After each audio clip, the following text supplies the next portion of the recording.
Acara ini didukung oleh Desa Pay, cashless-nya kerabat desa Indonesia. Ini wilayah kerjanya Ibu, jadi kantor di Kupang, Laut Sawu, TNP Laut Sawu yang ada di bawah. Kemudian Kilimatra, Rapoposang, SAPWGO, Raja Ampat, Banda, Aro, pada itu. Jadi jangkauan kami cukup luas Bu. Meskipun wilayah yang kami kelola tidak terlalu besar, tapi jangkauan ke sananya itu yang seringkali menjadi kendala kami dalam mengelola kawasan konservasi. Oke, lanjut. Ini sedikit profil untuk masing-masing kawasan konservasi. Ini kami mulai dari TNP Laut Sawu, TNP itu Taman Nasional Perairan Laut Sawu. Ini lokasinya ada di Nusa Tenggara Timur. Luas kawasannya itu ada 3,35 juta hektar. Ini yang paling luas di Indonesia, mungkin di Asia kayaknya sebenarnya paling luas. Kemudian kita bagi menjadi 4 region, dan dari 3,35 juta hektar itu melingkupi 10 kabupaten di Nusa Tenggara Timur. Itu mulai dari Pulau Timor, itu ada Kabupaten Kupang, kemudian Timur Tengah Selatan, kemudian ada Kabupaten Rotendao di bawahnya, kemudian ada Cabure Jua, kemudian Sumba, itu ada 4 kabupaten, bagian besar masuk kawasan kita, kemudian ada Kabupaten Manggarai Barat. Kemudian apa sebenarnya yang dilindungi di TNP Laut Sawu? Ini target konservasi utama untuk perlindungan itu sebenarnya diarahkan untuk perlindungan ke mamalia laut. Mamalia laut itu paus, jenis paus, lumba-lumba, dugong, itu beberapa jenis mamalia laut, dan bukan ikan. Mungkin selama ini kalau masyarakat tahu atau menyebut ikan paus, padahal paus itu bukan jenis ikan tapi jenis mamalia. Demikian juga dengan dugong. Jadi mungkin untuk memudahkan masyarakat biasanya ya udah ikan paus, padahal bukan. Kemudian target yang lain itu adalah penyu. Ini ada 6 jenis penyu, ada 7. Jadi ada 7 yang ada di dunia, 6 ada di Indonesia, di Laut Sawu. Kemudian ada hiu paus. Hiu paus ini kalau masyarakat bilang itu hiu bodoh, gitu namanya. Jadi kalau ini masuk jenis ikan ini, ikan hiu paus. Kemudian ada parimanta, kemudian 3 ekosistem penting yang ada di pesisir. Ini ada terumbu karang, lamun, mangrove, itu juga menjadi target untuk konservasi. Untuk terumbu karang sendiri luasannya cukup ada 53.000 hektar, kurang lebih ini ada 532 jenis.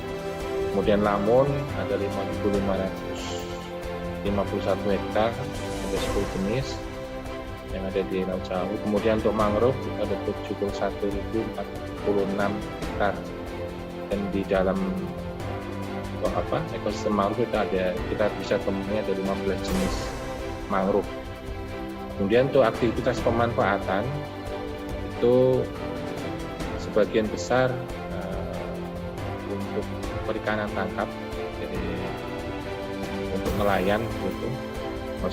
Terutama untuk nelayan kecil ini ada 59%. Kemudian ada juga untuk aktivitas pemanfaatan untuk budidaya. Jadi pembudidayaan di sini yang paling dominan itu adalah budidaya rumput laut. Saat ini bisa kita temui.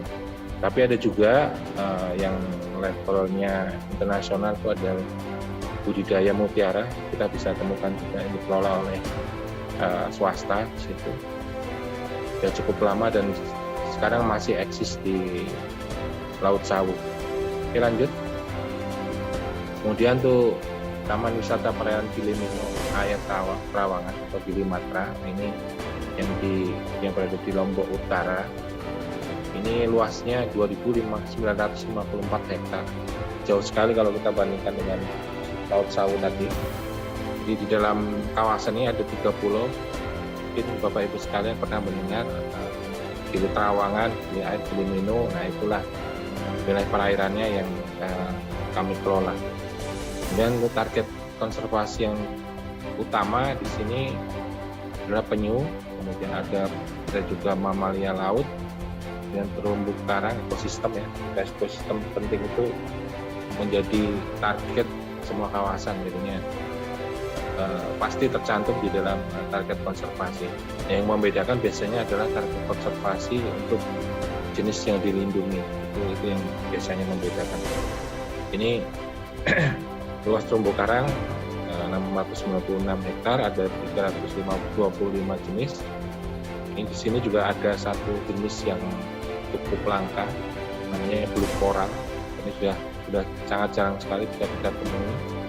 Kemudian untuk lamun itu 58 hektar, kita bisa temukan ada 8 jenis di Kalimantan. Kemudian mangrove 12 hektar kurang lebih, ini kita bisa menemui 6 jenis. Ini lebih sedikit daripada di Laut Sautan. Kemudian untuk aktivitas pemanfaatan, ini ada nelayan untuk usaha penangkapan ikan oleh nelayan, ini ada 58%. Kemudian yang dominan lagi adalah untuk pengusahaan pariwisata alam perairan, jadi pariwisata bahari atau pariwisata di dalam kawasan konservasi. Jadi berbeda dengan TNP Laut Sautan tadi yang masih dominan untuk aktivitas perikanan. Oke, lanjut. Kemudian ini di TWP Kapuposang, Taman Wisata Pelayan Kapuposang, di mana lokasi di Pangkep, Pangkajaya ini Kepulauan, Sulawesi Selatan. Ini luas kawasan 50.000 hektar, kemudian ada di Kepulauan Spermondo, di bagian di selat Sulawesi ya, antara Kalimantan sama Sulawesi. Kemudian untuk target utamanya ini hiu paus, kemudian ada mamalia laut, penyu, kemudian ada 2 ekosistem penting untuk pesisir, terumbu karang dan lamun. Kemudian untuk karang itu 6.645 hektar, ada 224 jenis. Kemudian untuk lamun 191 hektar, ini ada 6 jenis. Kemudian mangrove ini tidak kita temui di kawasan Kapuposang. Kemudian untuk aktivitas pemanfaatannya itu lebih banyak untuk perikanan tangkap, terutama untuk nelayan kecil. 99% kawasan itu dimanfaatkan oleh nelayan, dan baru sedikit yang mengusahakan pariwisata untuk selam.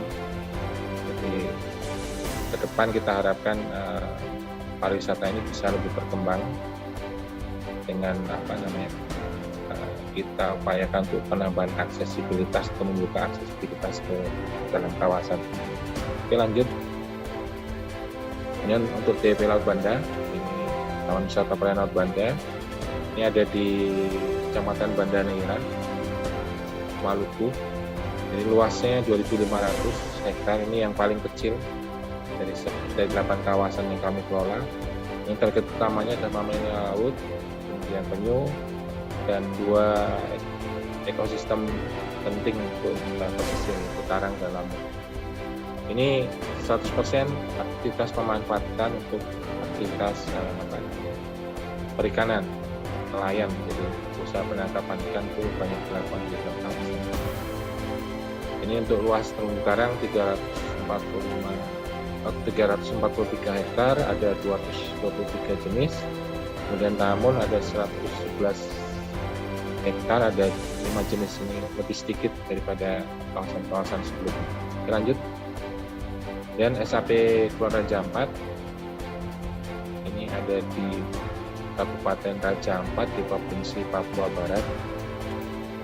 Ini luas kawasannya 60.000 hektar. Kemudian target konservasi yang harus dilindungi itu adalah Kalimantan, kemudian mamalia laut, hiu paus, penyu, dan 3 ekosistem penting. Ini jumlah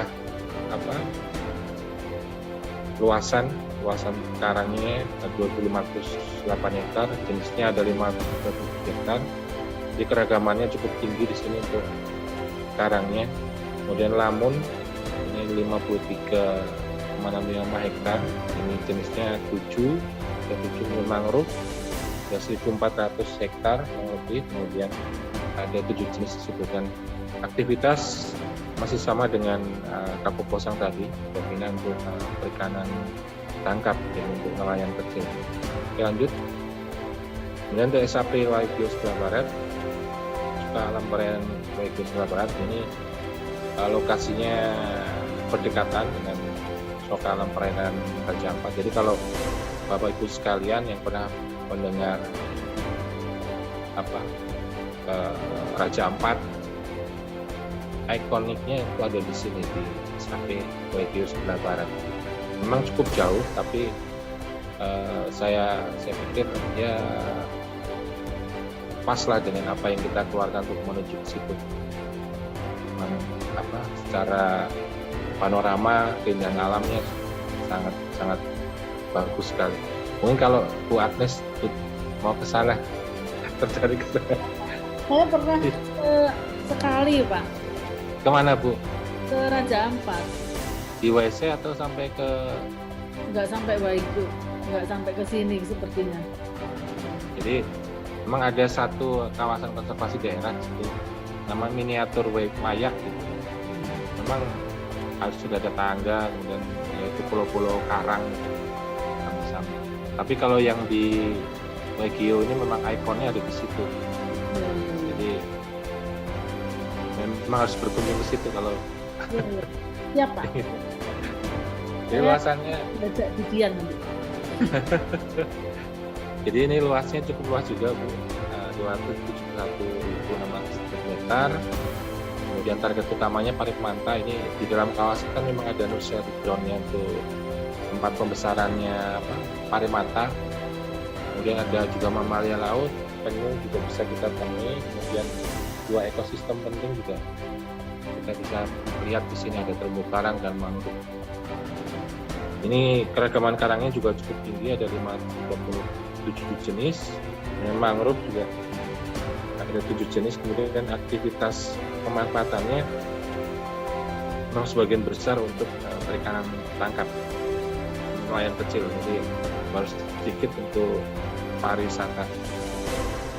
Jadi pariwisata ke sana, ini kita melihat pemandangan, kemudian juga ada wisata hiu di situ. Jadi kalau sudah masuk situ malas pulang biasanya tuh. Iya. Bayangkan. Oke, lanjut. Ya. Nah, ini yang terakhir dari Taman Wisata Perairan Padaido, ini di Biak, Kabupaten Biak, Papua. Ada 183.000 hektar. Kemudian target konservasi mamina laut, penyu, dan 3 ekosistem yang Kamon, mangrove, dan terumbu karang. Ini terumbu karangnya jenisnya juga cukup banyak, 544 jenis. Namun ada 9 jenis, mangrove ada 7 jenis ini. Kalau rata-rata memang di Indonesia Timur keragamannya masih cukup tinggi nih.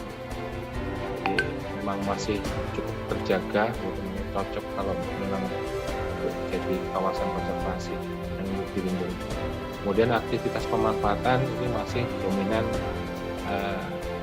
untuk nelayan, aktivitas penangkapan ikan kecil. Jadi tadi di depan saya sudah sampaikan, kalau orang bilang kawasan konservasi itu tadi isinya larangan ya, tapi kalau di kita bukan, tapi pembatasan. Nah, ini sejalan dengan konsep ini Bu, tabungan sebenarnya.